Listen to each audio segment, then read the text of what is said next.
Hello बच्चों, let's see the question. और question है बेटा अपने पास में, when a solid is associated in a solution what does this mean, what differences does it make to expected colligative properties. जितनी भी कोलिगेटिव प्रॉपर्टीज थी एक्सपेक्टेड, क्या उससे चेंज हो जाएगा और किस तरह से होगा। तो मान लेते हैं कि कोई सॉलिड है 2A है हमारे पास में, वो सॉलिड है, ठीक है। और वो किसी सॉल्यूशन में जाने के बाद में क्या हो जाता है कि A2 की फॉर्म में आ जाता है। ये एक्वस मीडियम में ऐसा हो गया, डाइमर की फॉर्म में आ गया, एसोसिएशन हो गया। तो पहले यहाँ पर दो अलग अलग एटम्स थे। यहाँ पर अगर मैं बात करूंगा, मान लो कि टोटल मोलिक्यूल्स जो है पहले कितने थे, दो थे। या टोटल एटम्स की मैं बात करूंगा तो टोटल क्वांटिटीज कितनी थी, दो थी। अब यहाँ पर टोटल क्वांटिटी कितनी है, मोलिक्यूल्स अगर मैं बात करूंगा तो यहाँ पर मोलिक्यूल्स की फॉर्म में आ गया, और मोलिक्यूल कितना रह गया, दो रह गया, वन रह गया। मतलब ये इसका आधा रह गया।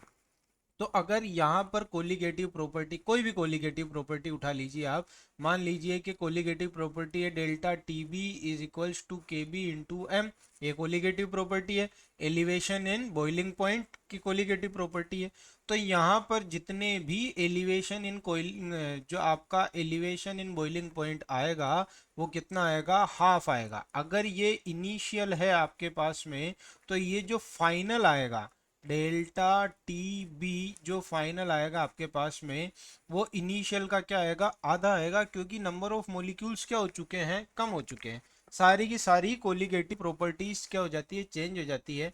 और वो जो चेंज होती है कोलिगेटिव प्रॉपर्टी, जिस फैक्टर से चेंज होती है उस फैक्टर को हम क्या कहते हैं, आई कहते हैं। और आई को लिखते हैं हम वांट ऑफ फैक्टर। क्या लिखते हैं, वांट ऑफ फैक्टर लिखते हैं हम। और उसी की वजह से हम जितने भी कोलिगेटिव प्रॉपर्टीज है, delta T B is equals to I K B into M लगा देते हैं।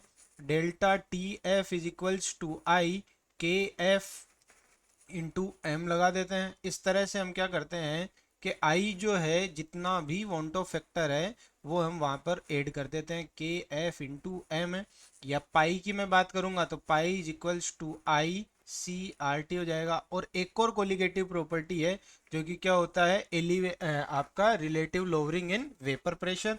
तो relative lowering in vapour pressure क्या होता है, P naught minus P divide by P naught is equals to, P naught minus P divide by P naught is equals to I into mole fraction of solute. ये सारी की सारी colligative properties के आगे आगे आई लग जाता है। और इस केस में जो वोंटो फैक्टर होता है वो इस तरह से रिएक्ट करता है कि आपकी कोलिगेटिव प्रॉपर्टीज, अगर वो डबल हो रहा है तो आधी हो जाएगी, अगर वो ट्रिपल हो रहा है तो बाई थ्री हो जाएगी, फोर हो रहा है तो डिवाइड बाई फोर हो जाएगी। इस तरह से वो काम करता है। I hope you understood it very well. Best of luck.